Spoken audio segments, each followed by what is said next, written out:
नमस्कार दोस्तों।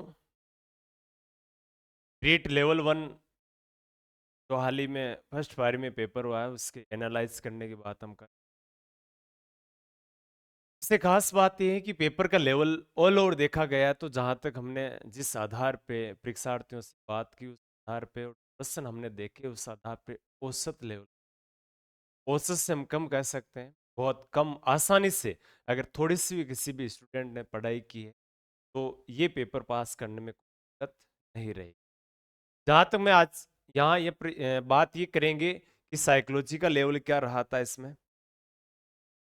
हिंदी इंग्लिश और संस्कृत का लेवल क्या रहा था, पर्यावरण अध्ययन का लेवल क्या रहा था, और दूसरी बात इसमें साथ में हम ये भी करेंगे कि बाकी जो सब्जेक्ट है मैथ वगैरह उसका लेवल क्या रहा था। इस पर हम चर्चा करने वाले हैं। सबसे पहले जहां से मैं बात करूं, एक तो चीज नोट क्या करना है आपको, चीज ये नोट करनी है कि इसमें सबसे पहले आपके शिक्षा मनोविज्ञान दे रखी थी। 1 से लेकर 30 तक जो प्रश्न आते हैं वो शिक्षा मनोविज्ञान के प्रश्न दिए जाते हैं, 1 से लेकर 30 तक। और औसत लेवल रहा था, यानी ठीक ठाक अच्छा लेवल, ज्यादा हार्ड भी नहीं था और ज्यादा इजी भी नहीं था, अच्छी लेवल की साइकोलॉजी आई थी। और खास बात याद रखना यहां से क्या पूछा गया था और क्या नहीं पूछे गए थे। अधिगम के सिद्धांत इसमें पूछे गए थे, बाल विकास के प्रश्न अच्छे खास इसमें पूछे गए थे। और दूसरी खास बात याद रखना इसमें से आपके जो नए टॉपिक है, नए टॉपिक कौन से, बाल कल्याणकारी योजनाएं। बाल कल्याणकारी जो योजनाएं नया टॉपिक साइकोलॉजी में एक नए तौर पे जोड़ा था, उसमें से एक भी प्रश्न नहीं पूछा गया। दूसरी बात याद रखना इसमें और क्या चीज जोड़ी गई, इसके साथ में आपको पता है कि शिक्षा नीति NEP 2020 इसमें जोड़ी गई थी। इसमें से एक भी प्रश्न इसमें L1 में नहीं पूछा गया था। जबकि इसके अलावा क्या पूछा गया था, जो शिक्षा नीति की, अच्छा RTE, राइट टू एजुकेशन, कौन सा 2009 जो एक्ट आया था, उसके सवाल इसमें देखने को मिले थे। और अच्छे लेवल के प्रश्न यहां से देखने को मिलेंगे। ठीक है, बाकी बाल विकास के, अधिगम के सिद्धांत के वगैरह, व्यक्तित्व संबंधी, इसमें क्वेश्चन बहुत अच्छे लेवल के और शानदार में ऑल ओवर देखूं तो साइकोलॉजी का लेवल औसत दर्जे का इसमें रहा था। दूसरी बात यहां से आपको क्या चीज नोट करनी है,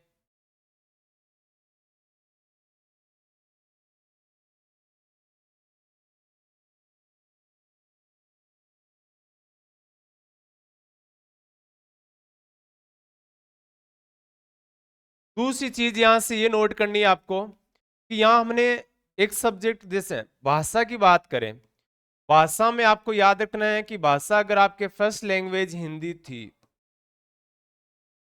और आपकी भाषा में फर्स्ट लैंग्वेज में हिंदी थी, सेकंड लैंग्वेज में आपके अधिकांश के क्या भाषा मिल रही थी, अधिकांश के सेकंड लैंग्वेज संस्कृत थी और कुछ विद्यार्थियों के सेकंड लैंग्वेज में अंग्रेजी भी थी। ये लैंग्वेज की बात है।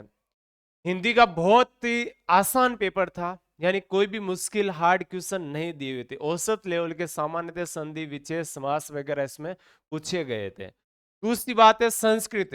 हालांकि संस्कृत का लेवल औसत था, लेकिन अधिकांश विद्यार्थियों को दिक्कत यह आ रही थी कि लंबे चौड़े प्रश्न दिए हुए थे और लंबे चौड़े प्रश्न होने की वजह से कुछ क्वेश्चन हमने क्या कर दिए, समझ नहीं पाने की वजह से अधिकांश का औसत रेशियो बैठ रहा है 15 से 20 प्रश्न सही करने का अक्सर बैठ रहा है। और ठीक अच्छी तैयारी, संस्कृत में बहुत अच्छे विद्यार्थी जो पहले से तैयारी कर रहे थे उनके लेवल ठीक है, लेकिन वो भी कम से कम 22 से 26 प्रश्नों के बीच में अटक रहे, ये लेवल ठीक ठाक रहा था संस्कृत का।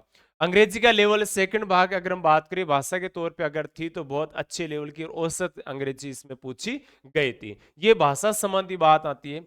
दूसरा अपने लिए क्वेश्चन ये आता है कि जो भी सत्य जैसे भी अगर हम बात करें, दूसरा अपने लिए आता है कि जो इसमें पर्यावरण अध्ययन था,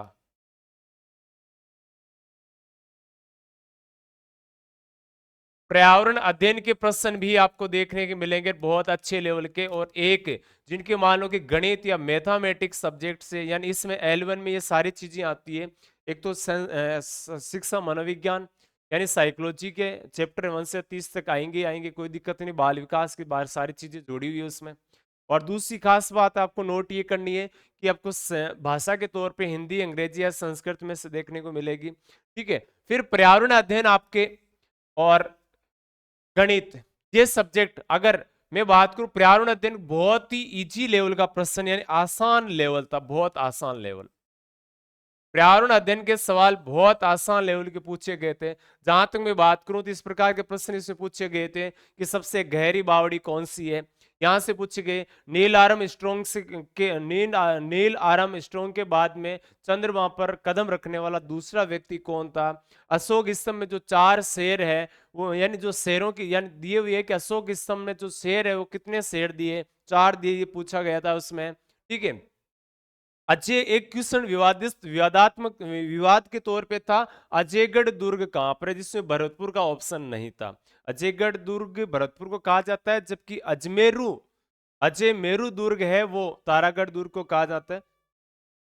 ये ऑप्शन इसमें नहीं दिए हुए थे। ठीक है, इसके अलावा लीलावती के रचनाकार कौन थे। अच्छा, कार्तिक अमावस्या को कौन सा त्योहार मनाया जाता है, इससे हमें पता है कि कार्तिक अमावस्या को दीपावली मनाई जाती है। राज्य पुष्प कौन सा है, रोइडा जैसे दे रखा था। विटामिन डी की कमी से कौन सा रोग होता है, इस प्रकार के आपके सामने ऑप्शन है दिए हुए थे। अच्छा, महाराणा प्रताप के हाथी का नाम क्या था। इतने इजी लेवल को और शानदार अच्छे अच्छे लेवल के क्वेश्चन पूछे गए थे।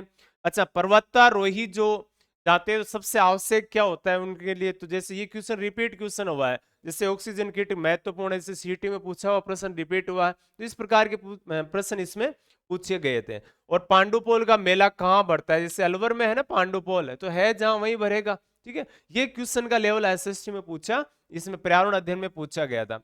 गणित का लेवल ठीक था, अच्छे औसत लेवल के, में ऑल ओवर देखे नॉर्मली मैं बात करूं तो इसका भी लेवल औसत लेवल का था। कुछ क्वेश्चन पूछे गए थे, एक दो क्वेश्चन जो आपके थोड़े बड़े तौर पे दिखने को मिले, लेकिन औसत लेवल था उसमें। तो ऑल ओवर अगर हम बात करें तो पेपर का लेवल औसत था। तो अगर आपको 150 में से आपने तुक्के मार के भी कर रहे हैं तो आप 100 यानी 100 से 110 के मध्य आराम से ला सकते हो। लेकिन हमें तो चाहिए कितने, इसमें से 90% सही करने चाहिए। तो 90% तुक्कों के माध्यम से भी आप कैसे भी सही कर सकते थे। तो ऑल ओवर अगर हम रेट लेवल 1 की अगर हम बात करें तो ये औसत लेवल का पेपर इसमें रहा था। ऑल ओवर देखे जाए तो ये एनालिसिस किया हुआ इसमें मुख्य रूप से हमारे जो टीम ने जो बात की है, हमने जहां से विद्यार्थियों से संपर्क किया है और सेंटर के माध्यम से जितने भी जो साथी थे उनके साथियों के आधार पर ये बात देखने को मिली। ये देखो क्वेश्चन में जैसे बताऊं तो ये इस प्रकार के प्रश्न आपको इसमें से देखने को मिले थे। ठीक है, तो ये मुख्य रूप से याद रखना। और दूसरी बात है कि अब सेकंड पारी में L2 के लिए मैथ साइंस और एसएसटी वालों के कल भी दोनों पारियों में एसएसटी और मैथ साइंस के लिए आज शाम को क्या रिव्यू रहता है उसके अकॉर्डिंग एनालाइज करते हुए अगले पेपर के अकॉर्डिंग आपके लिए सामने प्रस्तुत करेंगे। आज के लिए जय हिंद, नमस्कार साथ।